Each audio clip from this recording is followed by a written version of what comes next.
Hi everyone, it's me, Darlene. I am here to tell you what I did last night. And yes, come and say hi. I have Rocket. We just ran to the post office for me to mail some packages. And yeah, I'm in a hurry because I got stuff to do, and I just never have enough time. I would have enough time if I didn't have so many ideas.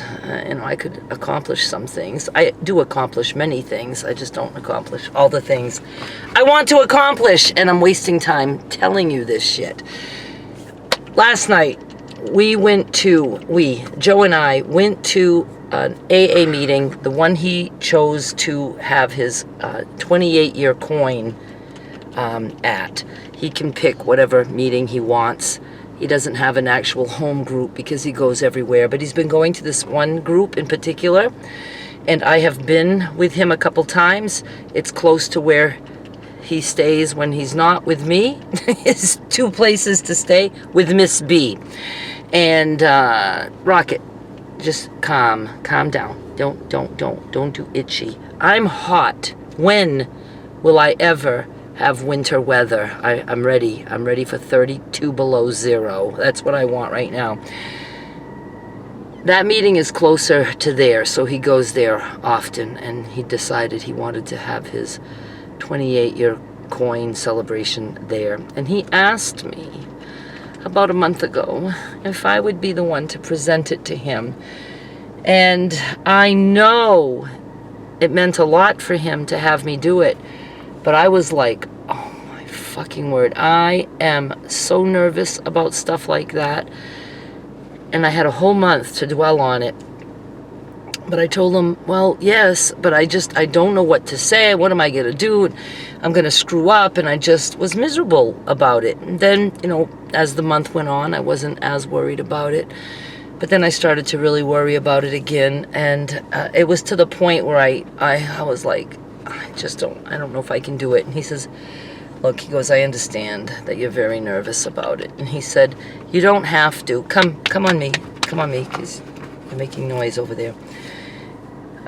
He said, but you have to come, and I'll have somebody else give it to me. And then that tore me up, because I'm like, I can't watch somebody else give him that coin because I'm going to feel so bad that it's not me.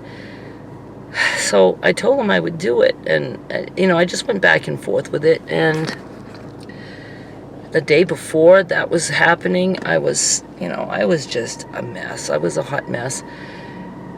And then the day of, he kept saying, you don't have to decide until we get there. And I just was like, I'm gonna choke. I won't know what to do, what to say. And I've seen these, but I didn't, it just isn't my thing, right? Then it hit me. I'm going to type something, and I'm just going to get up there and say, I'm going to read from my piece of paper.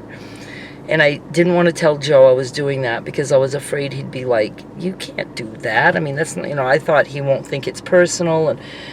But it was the only way I was going to be able to get myself to go. So I just picked one thing, and I knew it was going to keep me just on track, and it wouldn't let me go over and start, getting off track and then talking about all kinds of things. So I decided to talk about the very first AA meeting. It was something like, geez, I had it in my pocket earlier. I could have read it to you. But it was that when Joe and I met, the first thing that we realized we had in common was that we were both sober for a lot of years. And I said, at the time he had 27 and I had 23. And then we also learned that we did it in different ways. Joe went to AA from day one, and I didn't go to AA. And then I talked about how he asked me to go to an AA meeting, and I felt like I'd be a fraud if I went to AA because I didn't need help now because I've been sober for a long time, and that he explained that it would still help me and that I'd be welcomed, and that he would like me to go. So I told him, well, I don't think it's going to help, but I'll go with you. And then I think I said it better than this. Oh, actually, I said it while crying. About 2 sentences in, I could not control myself, and I was crying, and it was so hard to talk, but I still felt comfortable that I had the words to read. That's all I cared about. And when I went up, I did have to say, hi, I'm Darlene, I'm an alcoholic, and I'm honored to be presenting Joe with his 28-year coin.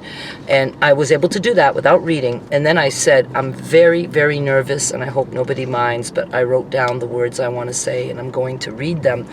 And I didn't even look at Joe, because he says he told a guy, oh no, she's probably going to read for an hour. I don't know, something like that, but that's what he said. He told the guy next to him. So I'm glad I didn't tell him in advance, because that was my only shot at getting up there. And then I explained that, that I went to AA and that I did enjoy it and that I did learn things and it did help me, and I was forever going to be grateful to Joe for introducing me to AA and for being my mentor and explaining to me how it works. I didn't have to get into how I don't believe everything, because for the most part, I really did enjoy AA. It was a different way for me to get out and not just be at a bar. And I made friends at some of these places. I ended it by saying, the very first time I went to an AA meeting with Joe was last year to watch him get his 27-year coin. I said, and I'm honored to be here tonight to be able to be the one to give him his 28-year coin. And then he came up and we hugged, and he had a few tears. It was nice, and I'm so glad that I did it. I'm so glad I did that for him. He wanted me to, and I couldn't disappoint him. I just couldn't, but I was so afraid I was going to make a fool of myself. But I did good because I wrote it down. It was the best thing I could have ever done, was to write it and just read. And I know everybody understood. I was so worried at the actual meeting because there was like 15 people, and he was the very last one getting a coin because he was the longest, 28 years. The next one was 15 years, and then there was 10 years, 9 years, all the way down to, I think, 2 years. Somebody had 2 years. There was nobody there for September with the 1 year at that group. Anyway, I was making myself sick, and there was a potluck first, and I make pasta salad to bring to those, but there's almost always chicken somewhere, and I had some nice chicken wings that didn't have barbecue sauce or anything, so I was glad about that. But then I was so nervous that whole time waiting. I had to wait. I had to be last. I wish I would have been first.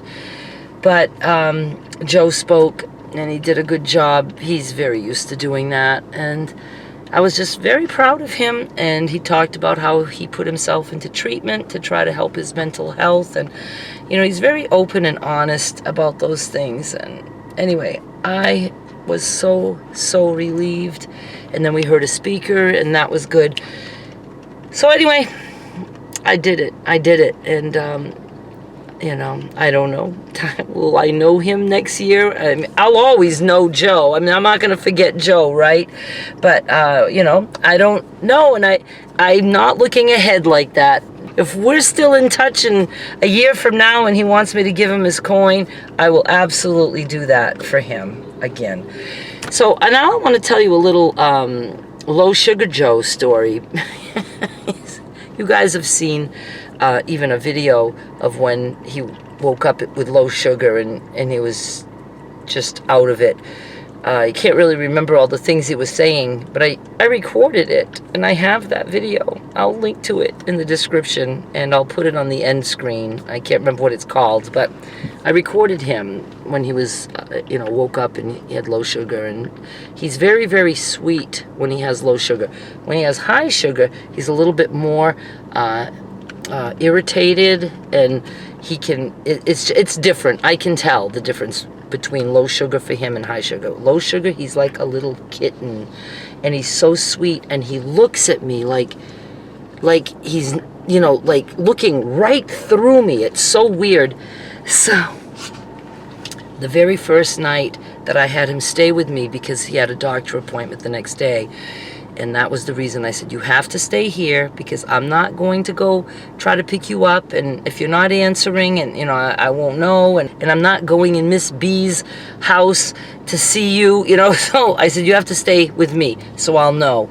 So he said, okay. So he stayed with me. And I got up to go to the bathroom around 2:30, and I touched him, and he was soaking wet. So I knew his sugar was very, very low. And I tested it, and yes, it was very low. And so I got some orange juice and sugar, and I was going to start feeding him. And he was able to talk at that point. Sometimes I can't even get him to say a word or make a sound until I drip a lot of the orange juice with sugar in his mouth. I mean, that's the way it was.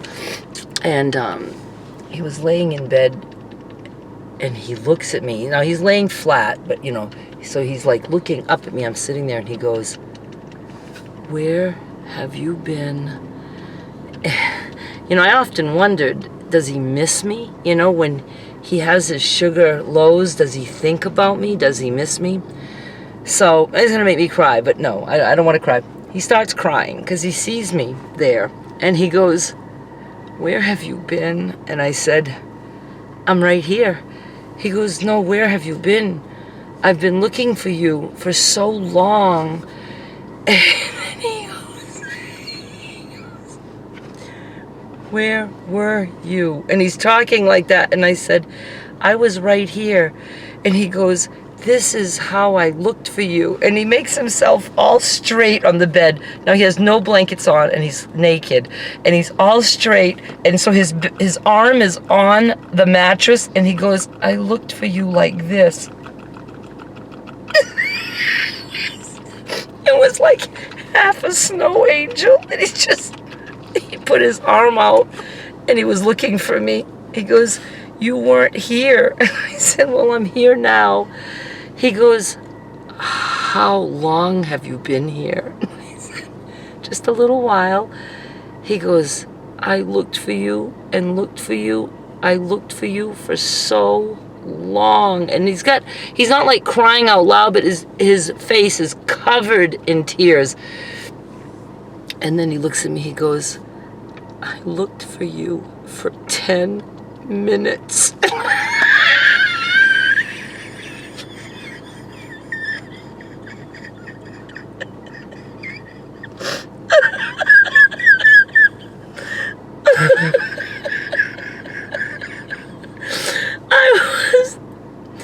I was dying. Oh my God. And I said, 10 minutes? And he's just moving his head, and I said, "You looked for me for 10 minutes? Because I like talking to him when he's like that. I said, "That wasn't too long." And he said, "I looked for you for 10 to 30 minutes. Now he changed it. It's funny that he knows enough to know that I said it wasn't a long time. So instead of just 10 minutes now, he's giving me a 10 to 30 minute window.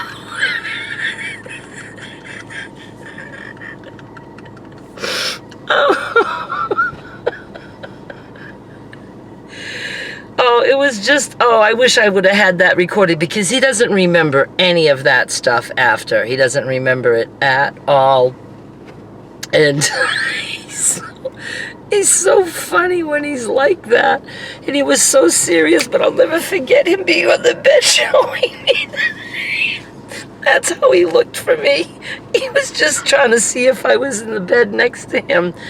But yeah, so when I did talk to him about it, of course, he didn't remember that, but he did say that he missed me, and I believe him. I mean, yeah.